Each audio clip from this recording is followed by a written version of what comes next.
Hi, everybody. Welcome to the first inaugural JBC Authors at the Table Zoom event. I wanted to see, I'm so glad to see you guys. I can't see you guys, but I'm going to pivot over to the executive director, Marisa Kanter. She's going to give a brief intro into Jewish Book Council, and then we'll get started. Hey, hi everyone. Welcome to JBC's first Authors at the Table. I'm Naomi Firestone Teeter, JBC's Executive Director, and I'm excited to be with you here today along with my JBC colleagues. A quick word about JBC before we begin. Jewish Book Council is a nonprofit organization that educates and enriches the community through Jewish literature. We have a variety of programs and resources that you can find on our website, including reviews, essays, author touring information, awards, and book club guides, and more. I hope you will check it out.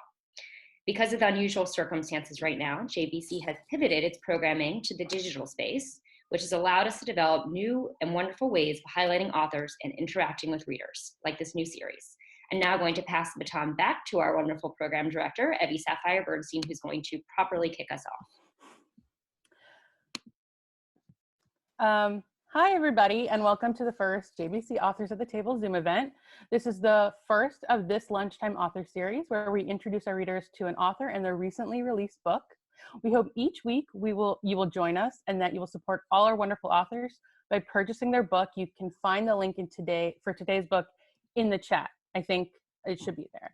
On the screen, you will see JBC staff, and we will all be chiming in with questions during the conversation.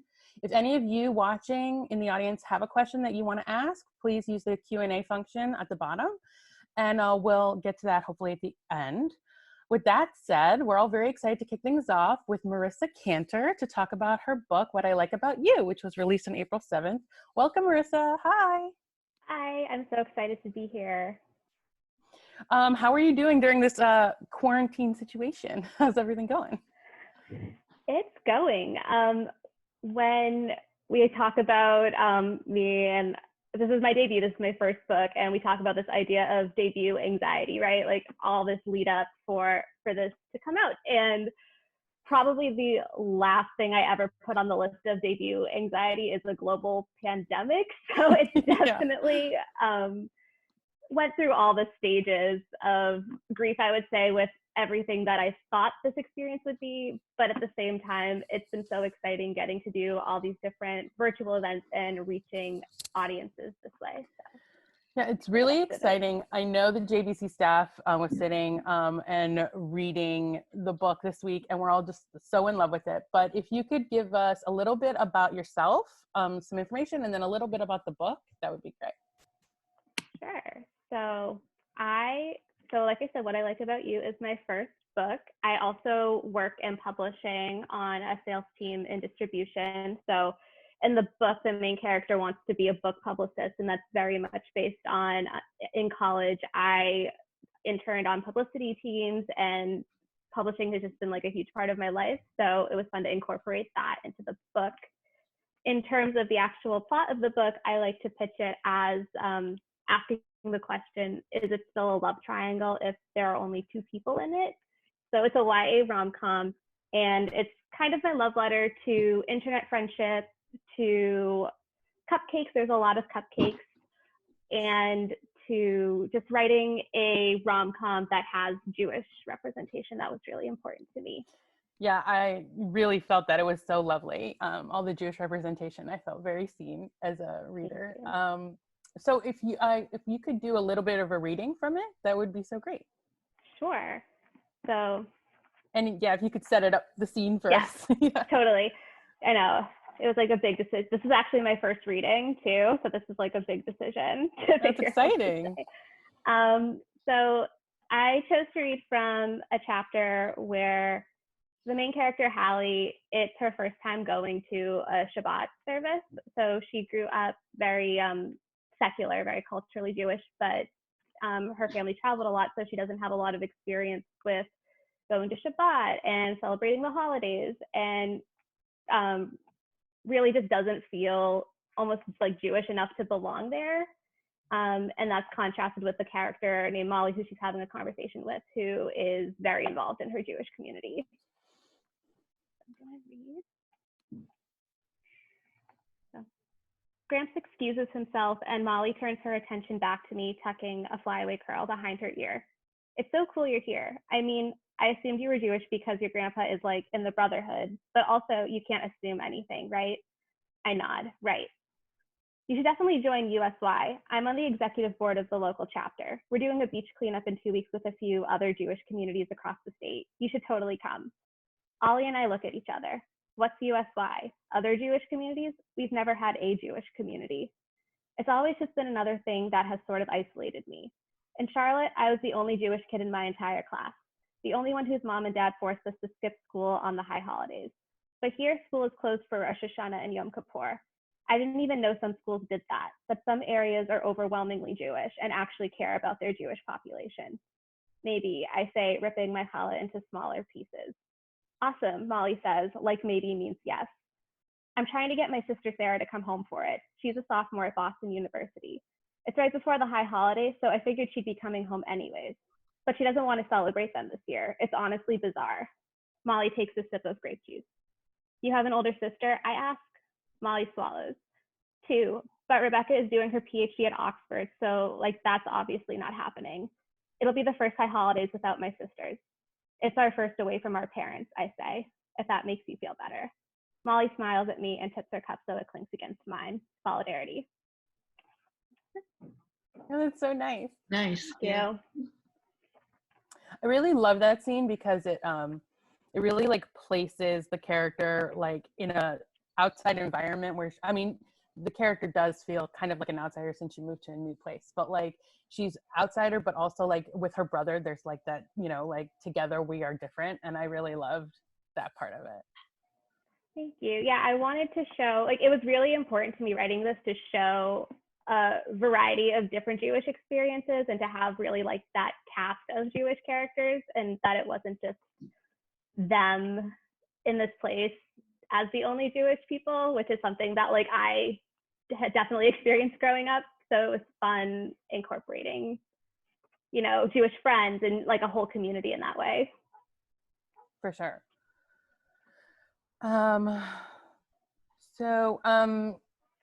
If anyone on the JBC staff has a question, which I know they do, they're just all shy. Yeah. They don't want to jump in, but I know they do. Feel free. I actually do have a question about the Jewish community part to it.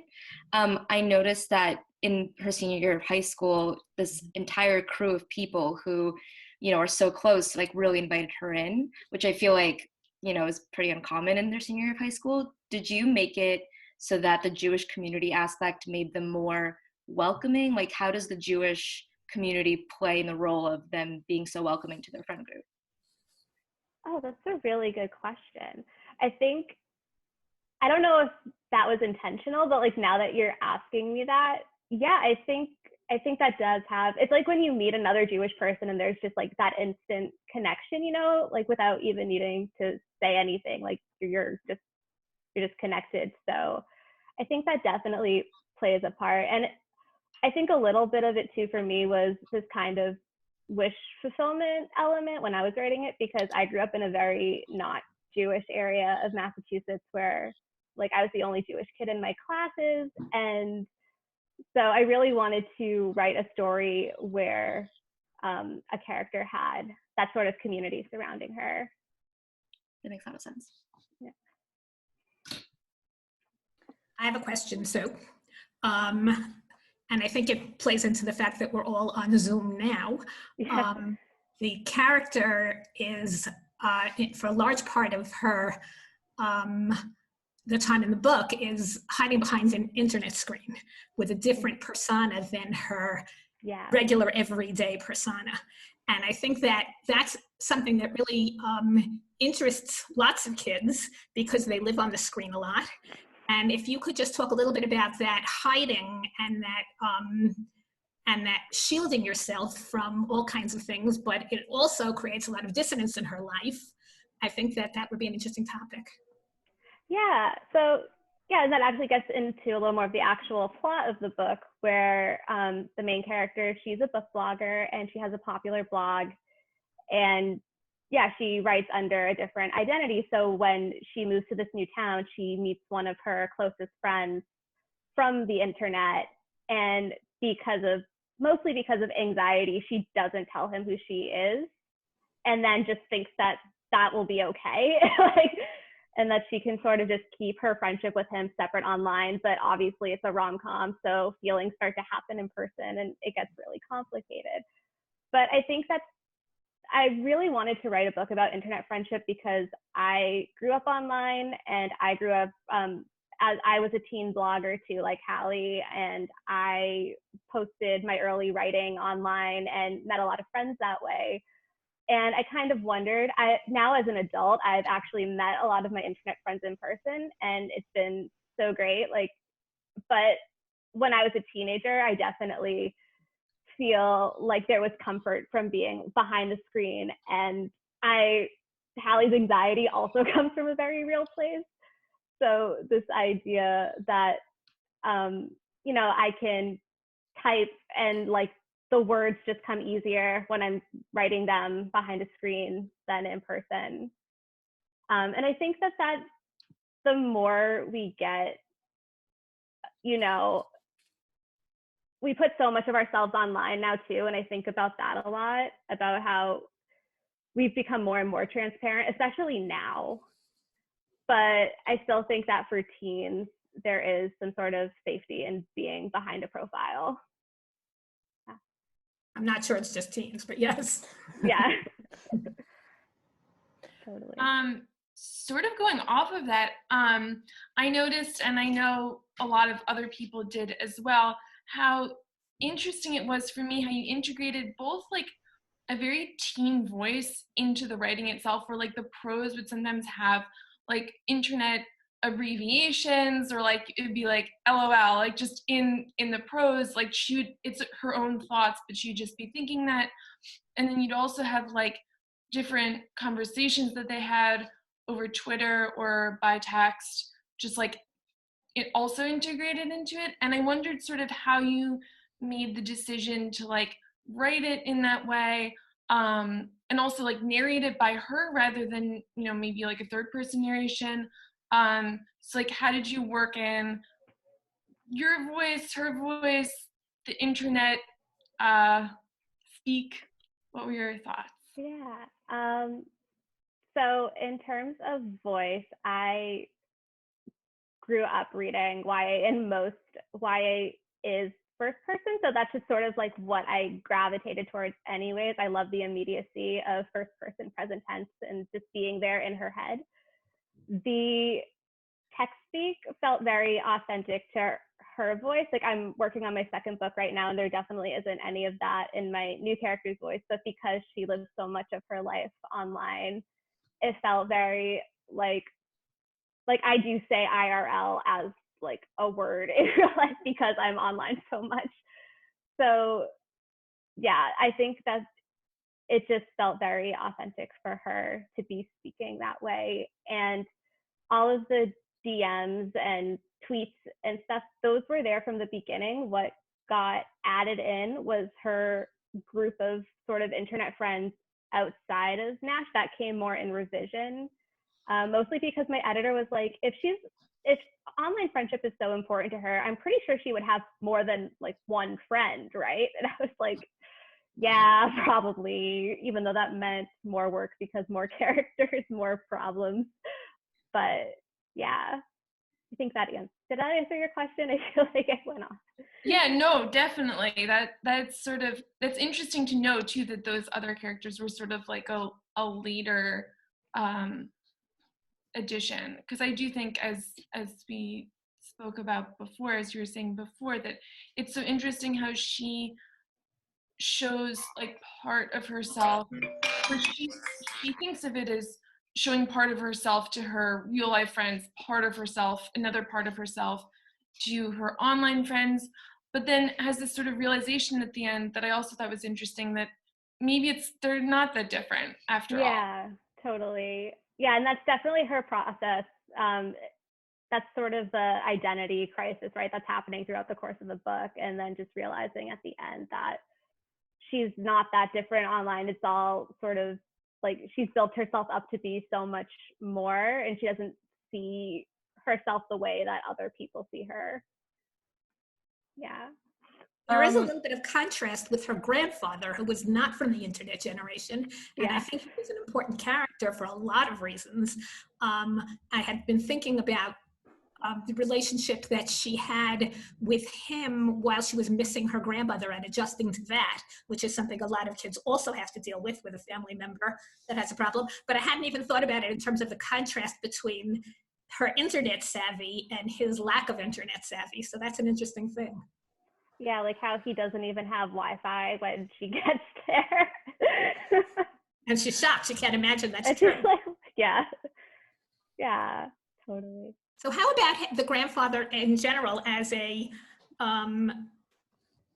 problem that kids have to adjust to somebody's being missing, somebody's being ill, or somebody dying, and that's not an unusual thing for people to have to deal with. And that was, I think, one of the other themes of the book. Yeah, the grief element of the book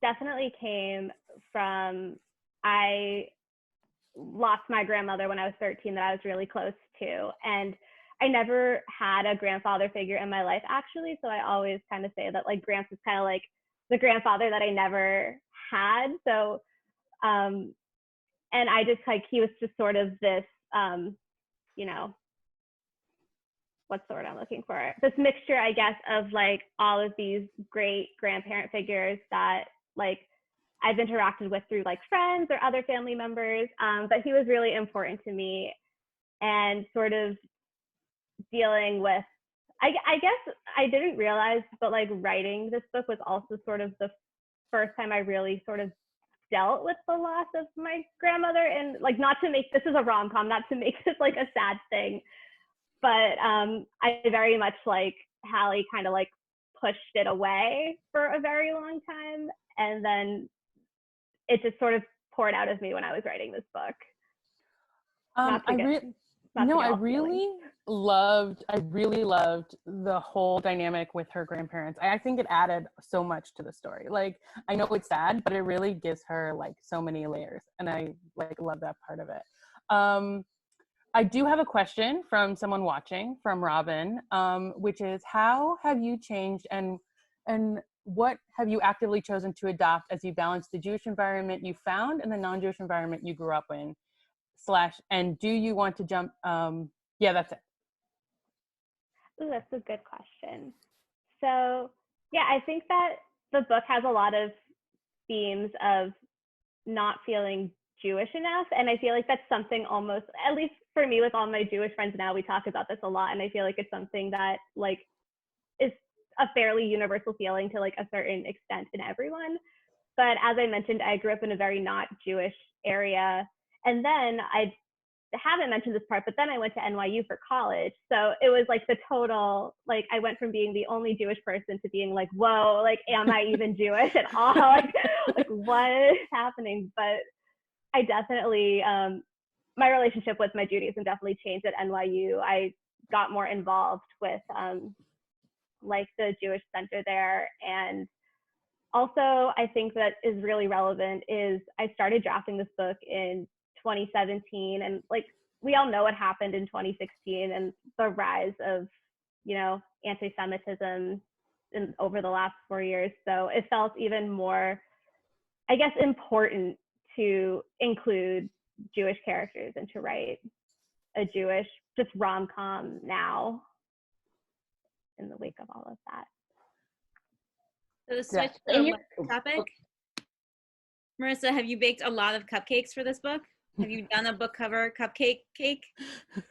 You know, okay, so the number one question I get is, am I a baker? And then I have to say that I'm really not like the best baker. My friend is a really great baker though, and we actually did like a cupcake cover reveal way back when the cover was revealed, and it was really fun. Do you have pictures of that? Can you send that to us? We'd like to see. Yes, I will. And I'm actually becoming more of a baker now. That's kind of what I'm leaning into, as many people are during quarantine. Like, I'm trying to make a sourdough starter and trying to bake all these things. Yeah, I'm one of those.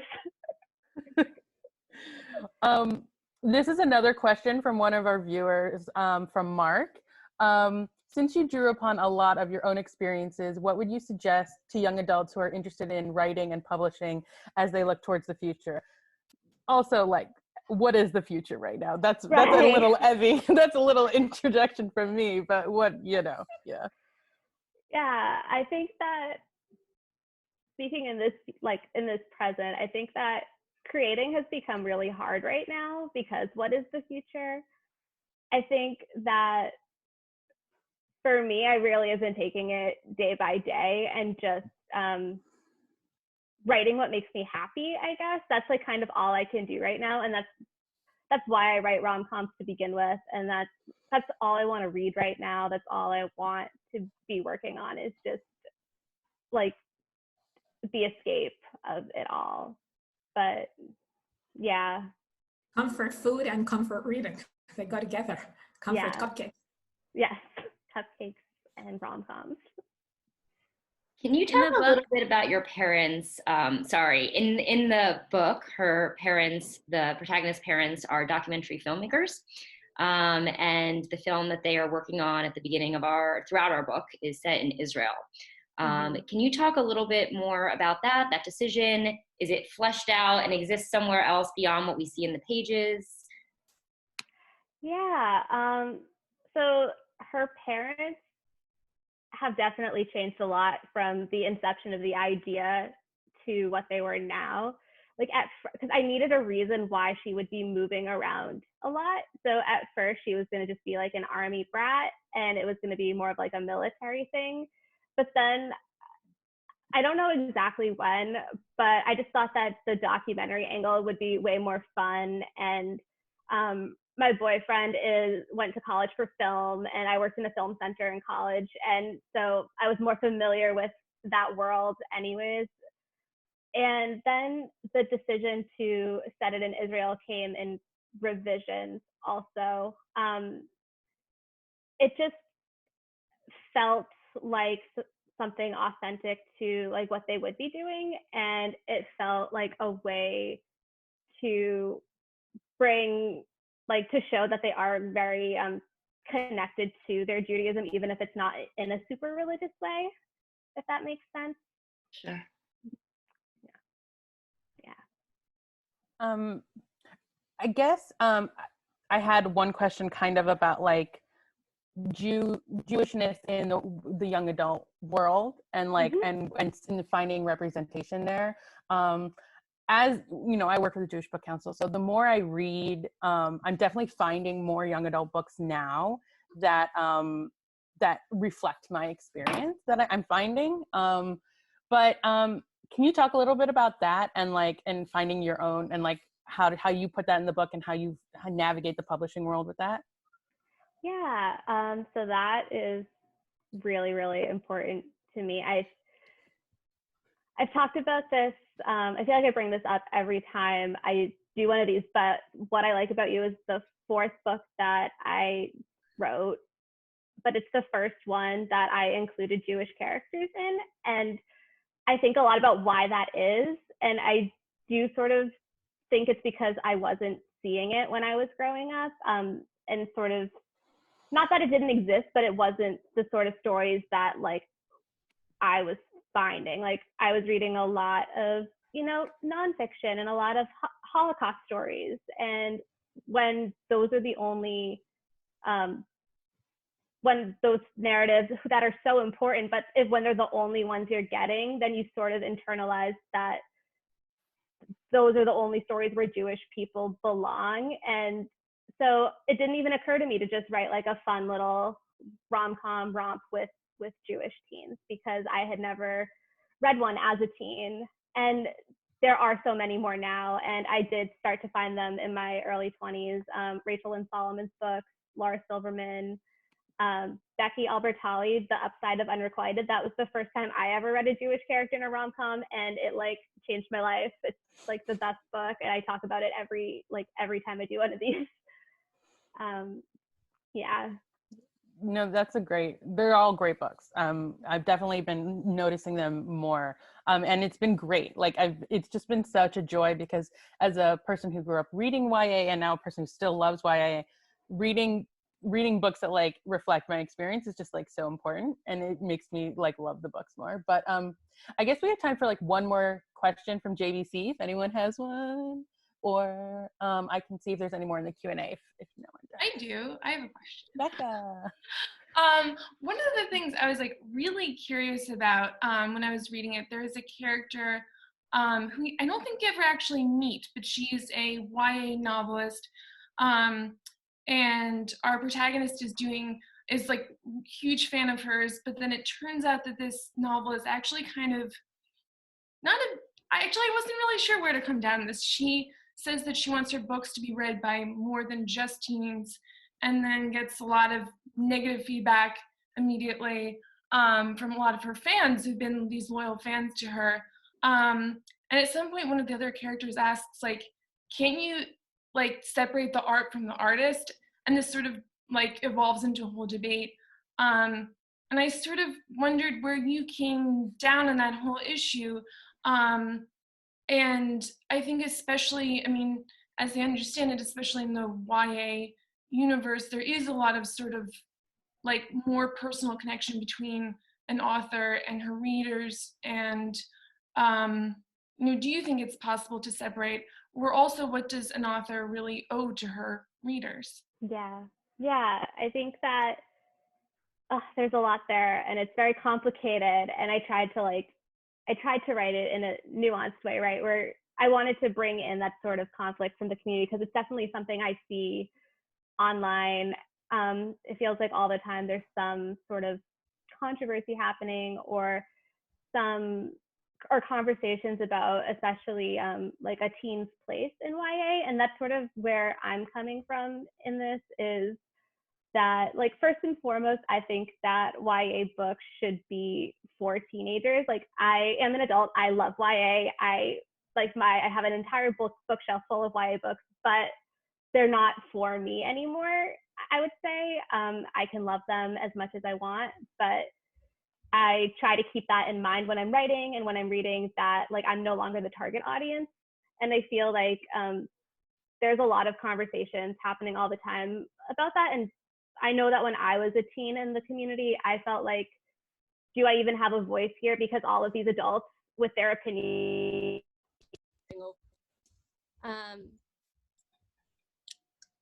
And yeah, sorry, my headphones just disconnected. Can you still hear me okay? Yeah. Okay, cool. Sorry, that's what the pause was. But yeah, I think that was sort of where I was coming from in that conversation, just about like, where do teens fit in this space that is supposed to be first and foremost for them. It's really interesting. Thanks. Thank you so much, Marisa, for joining us. Everyone who's on the call, feel free, please go buy her book. There's a link in the chat that you can go get it.